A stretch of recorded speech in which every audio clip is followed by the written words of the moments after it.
Donc aujourd'hui, on est en train de célébrer la journée internationale de l'arganier. C'est la première fois qu'on célèbre cette journée-là, puisque ça a été décidé au niveau de l'Assemblée générale des Nations unies le 3 mars 2021, donc il y a à peu près 2 mois.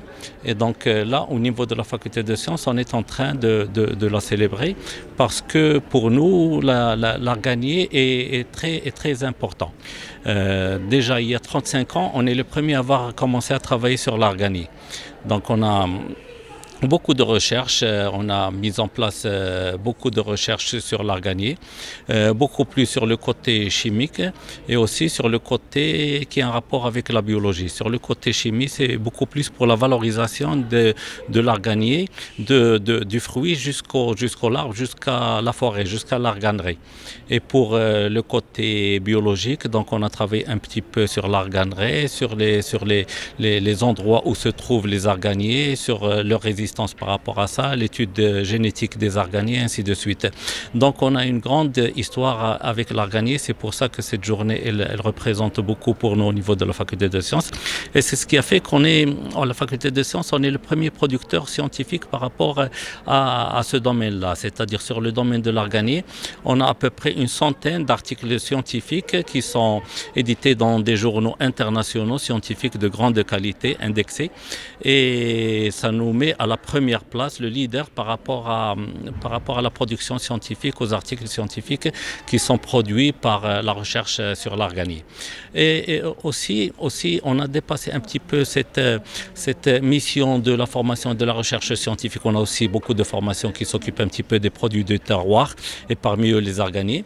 Et on les a dépassés un petit peu pour passer à la valorisation et puis pour le transfert de cette connaissance au niveau de la population qui vit au niveau des arganiers. Donc ce qui fait, on a initié, on a accompagné, on a mis en place, on a soutenu des coopératives pour qu'ils puissent pouvoir profiter de leur richesse au niveau de leur région qui est l'arganier. Et c'est ce qu'on arrive maintenant à une bonne valorisation de ce produit-là. Donc ça, c'est grâce un petit peu à ce côté-là qui concerne la responsabilité civile de la faculté de sciences, pour laquelle les enseignants, chercheurs se sont déplacés pour ce partage de connaissances avec cette population-là et pouvoir la soutenir dans ce sens-là pour permettre qu'ils puissent profiter et améliorer leurs conditions de vie grâce à leurs produits qui est un patrimoine local, culturel, et un patrimoine aussi économique pour cette population-là, surtout la population féminine de ces régions-là. On les a accompagnés par la valorisation, on les a accompagnés aussi par l'alphabétisation. Il y avait des problèmes dans l'alphabétisation parce que ça c'était vers les années 90 et on sait très bien que l'analphabétisme était encore très importante à ces dates-là. Donc on les a accompagnés. Donc ce qui fait, on a beaucoup contribué. C'est pour nous une grande fierté de pouvoir contribuer.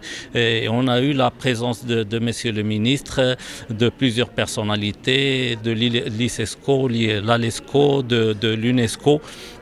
Les premiers représentants au niveau de Maroc qui ont contribué avec nous et qui ont fêté, célébré cette journée avec nous. On a aussi des secrétaires généraux, on a eu le secrétaire perpétuel de l'Académie Hassan II des sciences et techniques. Donc on a eu beaucoup de personnalités, on est très content d'avoir organisé et du travail qu'on fait par rapport à l'arganier.